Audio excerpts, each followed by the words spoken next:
Shaedon Sharp's available. Benedict Mathurin is available. I think the Pistons should do whatever it takes, so at the end of the day, to land Jaden Ivey. I think Jaden Ivey is just that damn good, Jeff.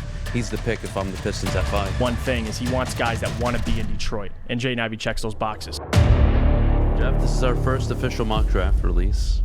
Yes. I don't think you're ready for this. I'm ready. It's draft week, So baby. the Orlando Magic select number 1 overall. They have a big decision to make, right? Jabari Smith, Chet Holmgren. I don't think anybody's really considering Paolo at 1, but whatever. Jalen Suggs is their guard. Yep. Gonzaga. High school basketball with Chet as well. And when I look at the Magic, does anybody see them turning into contenders in the next 4 to 5 years? That's probably when they start at least becoming a good damn team, right? Yeah. I think the Magic are in no position to pass on Chet Holmgren. I think they have the best situation for him because I believe he needs 2-3 years just to develop into his body. Right. And then maybe he can take over the league. He's got the ball skills. He can dribble. He can pull up from 3, hit the free throw. He's a great shot blocker. Yeah. Almost 4 blocks a game in college. I think Chet Holmgren has to be the pick for the Orlando Magic. Having said that, the Orlando Magic in my first mock draft take Jabari Smith number 1 overall. Look at you, just set me up all to go to Jabari, and I would agree with you. I think a guy like Chet, the upside, certainly, I think I would argue out of all 3, he has the highest upside. But again, like if you're a general manager, you're taking that risk, and again, it might pay off in the end. But Chet to Orlando, I like it. I think Oklahoma would be the best fit for him at 2 just because they have 2 playmaking guards that will be able to make him better. But I agree with everything you said with Orlando Magic. I mean, they're not really on a timeline yet. I mean, they have young talent. Chet would blend in. He wouldn't be asked to do a lot right away. But again, Jabari Smith, I think his versatility, man, is too good not to pass up. And I've talked about this. Jabari's my guy. I did so much research thinking the Pistons would have a top 3 pick. And so Jabari was the guy, man. So no fault in that. I think his versatility, his shooting, you just can't pass up on that, especially in today's NBA. I mean, you got to think of it too. And someone, I talked about this to somebody the other day. Do you think Chet Holmgren would play in the finals this year against Boston in the Warriors? Like, where would he play? Small ball lineup. Jabari Smith would play. Yep. But for a guy like Chet with small ball, I agree with you. I think Jabari's number 1. Well, I talked to you about the Magic having the best timeline to fit Chet Holmgren. I think the team picking next is the best situation for him, at least organizationally. Sam Presti and the Oklahoma City Thunder select Chet Holmgren number 2 overall. I think that is a guy. Look, they know they're not winning anytime soon. Right. Right. They still need so many pieces, and I think they're willing to maybe even sit.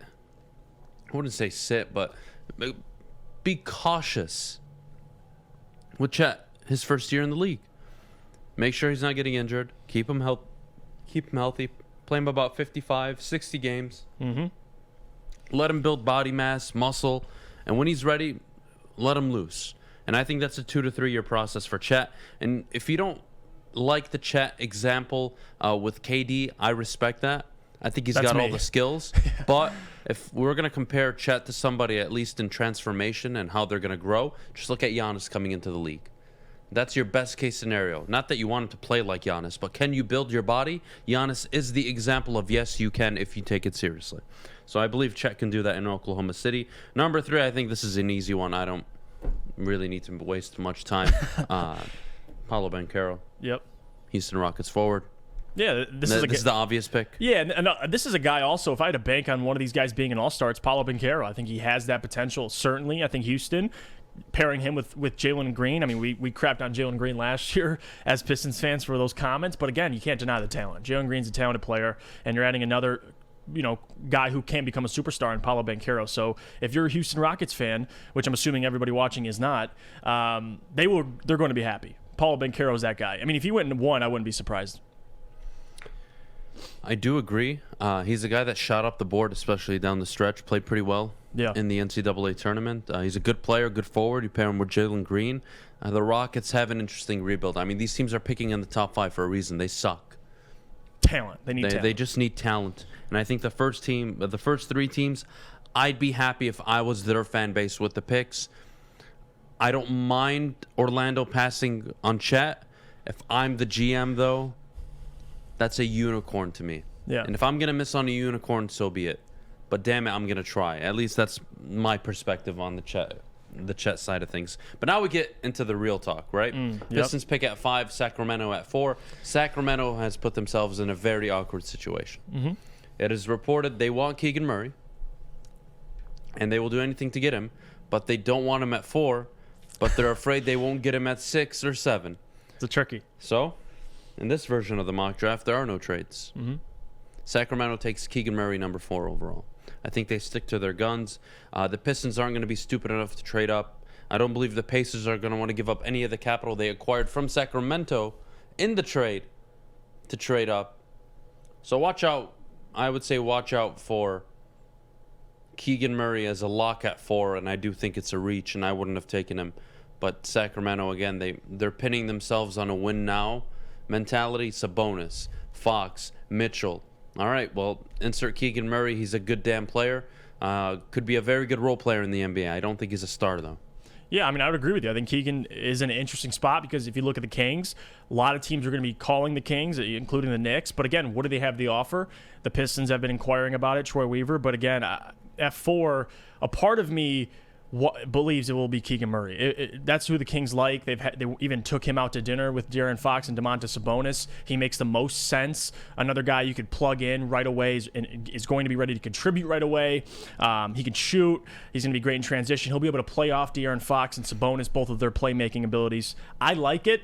If I'm going talent, it's Jaden Ivey at 4, but I just don't like the fit. If a team were to trade up and take that number 4 pick from Sacramento, it's got to be Jaden Ivey, which would put the Pistons in a tricky situation. But if we're doing no trades, give me Keegan Murray. Yeah, it's Keegan Murray. The Kings, I don't think they're going to waste time getting their guy. And that gets us to the Pistons. Shaedon Sharpe's available. Benedict Mathurin is available. And, of course, my favorite player on the board that could ever fall to the Pistons is Jaden Ivey. Pistons take Jaden Ivey. I would agree, and too. I think he's a home run pick. 18 points a game at Purdue. Super talented kid. I believe on the board has the second, depends on who you ask, I believe the second or even the highest ceiling of anybody on the board. Yes, including Mathurin. Yes, including Sharpe.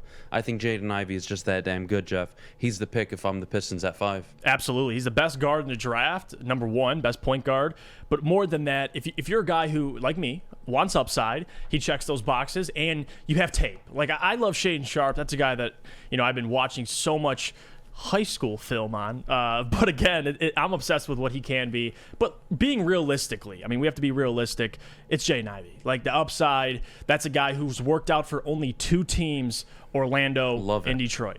Like, if he's not, basically, if Jaden Ivey's saying, if I'm not going number 1, I want to come to Detroit, and that picture came out, his mom posted in 2016, that him at a Pistons game, meeting Steph Curry, dripped out in Pistons gear. This is a guy who wants to be here. So again, I don't question the fit. You're going to have a guy on the court with Cade Cunningham, even without Cade's on the bench. You have a guy in the game that can make plays for others and just create offense and be dynamic. So I think he's going to get even better with NBA spacing, something he didn't have at Purdue. And again, like, this is a guy that I'm very high on. He's even though I've always been talking Shaedon Sharpe up, Jaden Ivey's always been right there. And if we're talking realistically, Troy Weaver's press conference yesterday, although he didn't give any realistic hints out during that press conference, he did mention one thing: is he wants guys that want to be in Detroit, and Jaden Ivey checks those boxes. So give me Jaden Ivey at 5. I agree. Look, Ivey's the best guard available to you right now. That's the guy. And like you said, best guard in the draft, I agree. Is this the best case scenario for the Pistons? Yes, it is. But I don't see Sacramento being able to trade out. I'm not sure why a team would want to trade up unless they just really want Ivey, which I don't blame them, by the way. Right. And if I'm the Pistons, I do have to consider that. And if I am the Pistons, and you told me we have to dump Grant and 5, that's a tough pill for me to swallow. Does it secure me Ivey? I'd be willing to take that risk. I don't think the Pistons need to do that, though. Right. And I think another Grant thing, is worth a lottery pick. He is. So he is, certainly. If the Kings want him, I think that can be a clean swap with a player and then maybe a future protected pick. I'm not sure how that trade would work. I'm really not even interested in it. I think the Pistons need to stick to their guns at 5 unless they get a steal of a deal and they can move up to 4. And I think one thing to add too, and this is a plus for the Pistons if he's there at 5. Among many scouts, believe he could be the best player in the draft. Period. I believe he's the best point guard coming in. But besides that point, having a guy who has that type of upside, you're getting value at 5. Like we talk about, there's the Keegan Murray lovers, there's the Benedict Mathurin lovers, and I like both those players. But to me, if you're drafting upside, if you're drafting, in terms of I get fit, Benedict Mathurin might be a better fit. I think Jaden Ivey's could be the best player. So if you're drafting upside, he checks all those boxes. And that's a guy who wants to play here. And you don't really hear that much. I love it. Out of young guys that say, I want to come to Detroit. Aiden Hutchinson this year for the Lions did that. I think Cade Cunningham plays a big factor in that. But absolutely. Yes, it is a good look. I think the Pistons should do whatever it takes, though, at the end of the day, to land Jaden Ivey. If you can't sneak into the top 3, I don't care what you have to do. Secure Jaden Ivey. That is the absolute Go get pick. your guy. Go get your guy. Number 6 overall, Indiana Pacers. Mm-hmm. This is a tricky one, right? So the Pacers have Halliburton. They do. And how, to this day, I'm still not sure. What the Kings were thinking, I don't know. But they have Halliburton. And they're in a tough situation at 6. But for everything that Shaedon Sharpe is, I would say you pass on him and go Benedict Mathurin and go for the high ceiling forward. You have a guard. You have a ball handling guard in Halliburton. Yes, Sharpe is nice. He's also a mystery. I think you go Benedict Mathurin out of Arizona if you're Indiana, and I think Indiana Pacers fans would be very happy. Maybe I'm wrong. No, I think you're right about that. Another point, I can make an argument Shaedon Sharpe could be the selection. Number 1 being Malcolm Brogdon, Tyrese Halliburton. He's going to have time. He can sit behind those guys. The Pacers aren't in a win-now mode. So if you bring in, a Shaedon Sharpe, you can groom him and get better. And if you do want to move on from Malcolm Brogdon and you want Tyrese as your starting point guard, Shaedon can slide right into that 2 spot. So for me, I agree. I think Benedict Mathurin, just his versatility, like he could play multiple positions, and his shooting ability. I mean, he could play off ball, especially with the guards they have with Indiana. That's a great fit. But like I said, don't be surprised if the Pacers, if this is where Shaedon Sharpe comes off the board. Yeah, I could totally see Sharpe going at 6. I would. Again, he's a boom or bust guy. Yeah, he just is. He's got so much unknown about him. I wouldn't touch him if I'm the Pistons at 5. I think Ivey's the pick. If Ivey's gone at 4 to the Kings, do you draft Murray at 5 and try to swap? Similar to what the Kings and the Hawks, the Mavericks and the Hawks did a few years ago? It's interesting. You'd have to sell the Kings on, you're getting an even swap, because that's what Dallas did to get Luka. Atlanta believed, listen, we're getting Trae Young, you're getting Luka, we're getting 2 dynamic players. Now, if you go back, Atlanta will say they're happy, but Luka Doncic is the better player. We can all acknowledge this. So I think that's going to be a stretch. But I think personally, if Ivey's gone and the Pistons are sitting there at 5 and they don't make a move, it's got to be Benedict Mathurin to me. And I get Keegan Murray. If you look at a prototypical player, that's Troy Weaver's type of guy. 6'8", can guard, the versatility, a guy who's mature, has the right mindset. He fits all those boxes. But Benedict Mathurin to me has higher upside. And again, he could play off ball. That's the best fit to me next to Cade Cunningham. So it's going to be. That's why I'm so excited for Thursday, because these draft day trades, it's going to be interesting. Because if a guy like Jaden Ivey's just sitting there at 4. People are going to be calling, no doubt about it. So, well, Sharpe's available at 7 for the Portland Trailblazers. Tricky.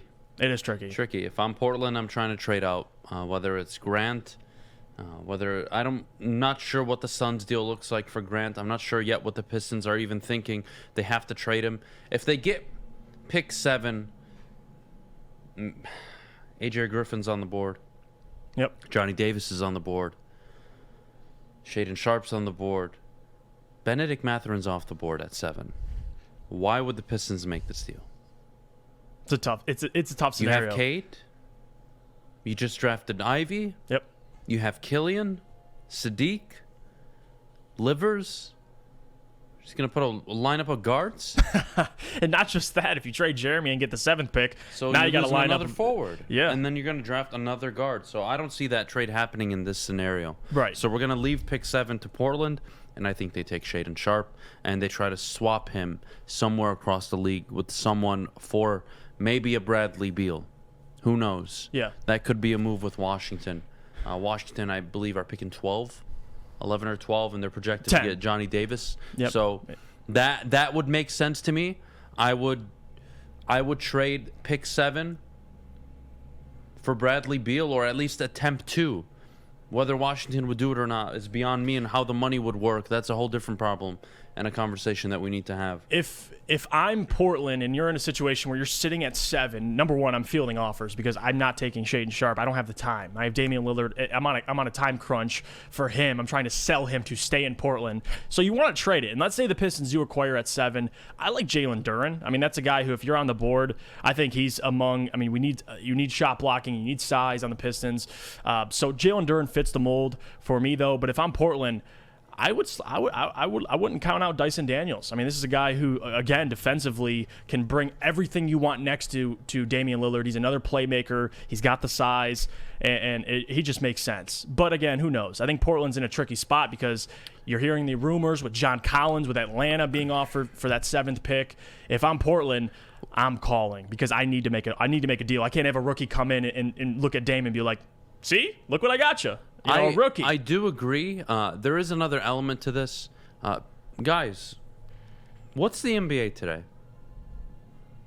It's backcourt, frontcourt. Maybe if you're a team, you have a frontcourt player like, I don't know, Jokic, Embiid, and you're lucky. Sadiq Bey, he's a small forward, Adam. He's a goddamn guard. And he plays like one. You can classify him as a forward, be my guest. At the end of the day, there are no more positions in today's game. It's just how it is. You don't have a traditional point shooting small forward, power forward, center anymore. Right. You have 2 guards. You have a 3 that can play like a 1 and a 2, and you have a 4 who can play like that a 3. can play like a 3. That's today's NBA, guys. Yeah. So yes, Sadiq Bey last year, 16, 5, and 3. Yeah. He's his scorer. He is. He's not your traditional 3 scorer, though. He scores more like a guard than he does like a forward. Yeah, on the perimeter. Yeah. So I would be cautious with that, Detroit Pistons fans. Jeff, thank you so much. That was fun, man. I appreciate you. That was fun. We might have to do another one tomorrow and Wednesday. Let's do it. I'm digging these. I'm digging the NBA Today's mock draft. Tuesday, ding dong.